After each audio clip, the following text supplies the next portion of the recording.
Guys, put down your pitchforks and your Reddit threads. I'ma be the one to say it. One Punch Man is stupid. そうか。 I mean, he just is. Stop the cap.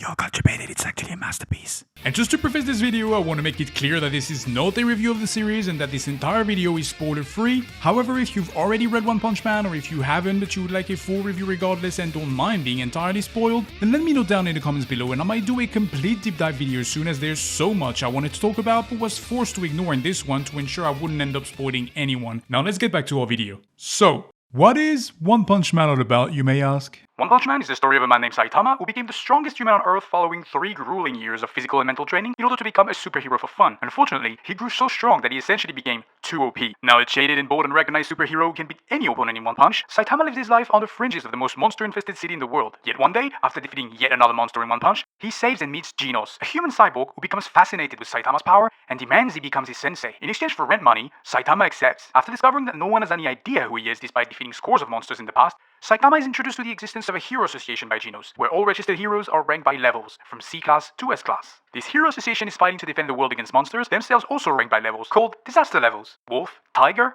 demon, dragon, and god level, all requiring different levels of heroes to respond to these threats. Now growing through the ranks of the association, Saitama's thirst for excitement could soon be quenched, and his quest to find an opponent worthy of him is on.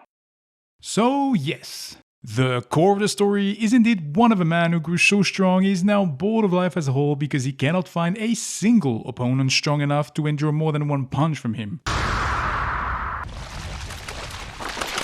またワンパンで終わっちまった。くそった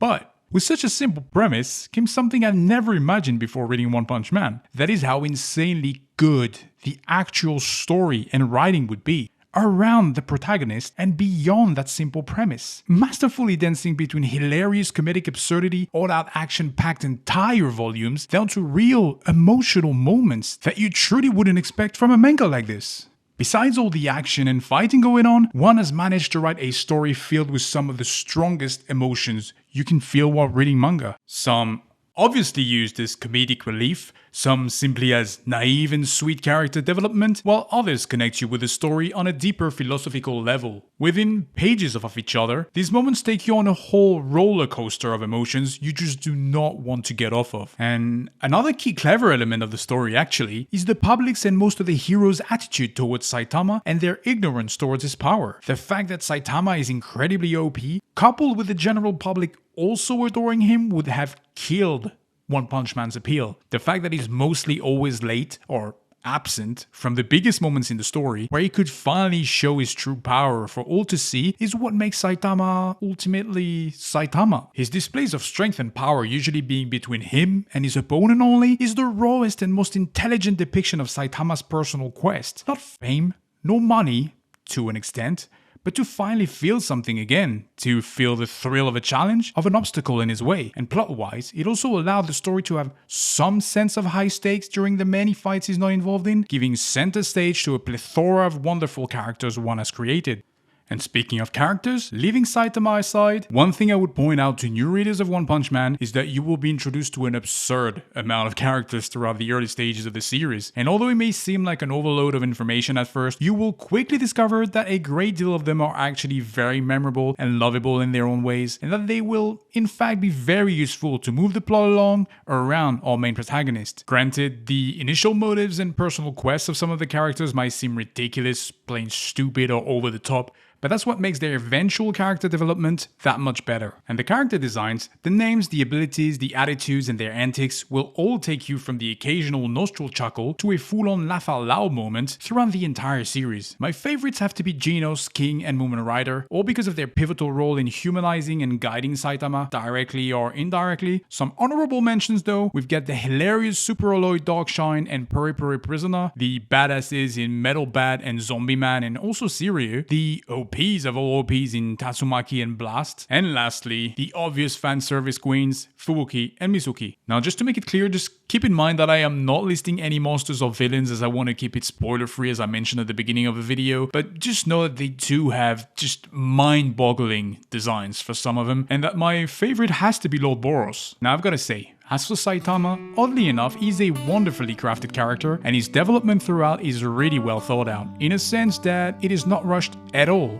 It really takes time, just like in real life, to potentially change your mentality and behavior. And it takes people, real people, around you to guide you when you're asking questions, when you're confused or headed in the wrong way. A man in Saitama's position could have easily lost his way, fallen into villainy, depression, and succumbed to this sense of emptiness creeping inside him, had it not been for meeting Genos and other important characters later on. Now let's get on with the artwork. With this, I'm of course referring to the manga, illustrated by none other than the insanely talented Yusuke Murata. Just like the story, me praising the art of the manga and the anime would come as a surprise to someone whose only knowledge of One Punch Man was that stupid face.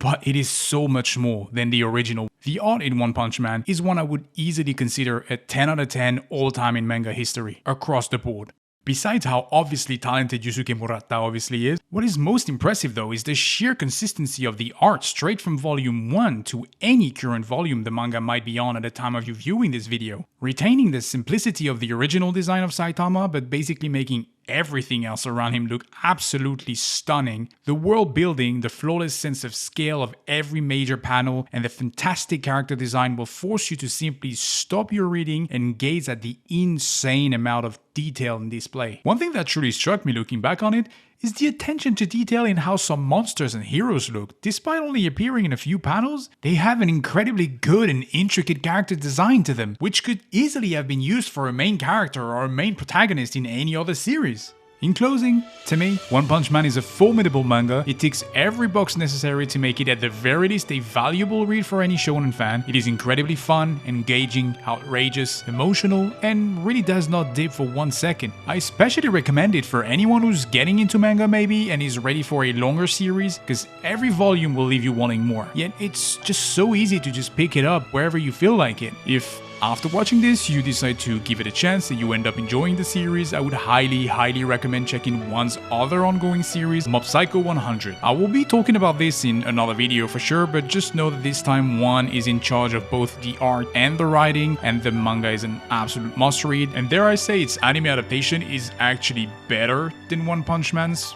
So there we have it. You've made it all the way to the end of this video, so thank you so much for watching. I hope I've at least made you want to discover the universe of One Punch Man, and if you've enjoyed it, don't forget to leave a like on it and subscribe to make sure you don't miss any of my future uploads. 戦いの高揚感は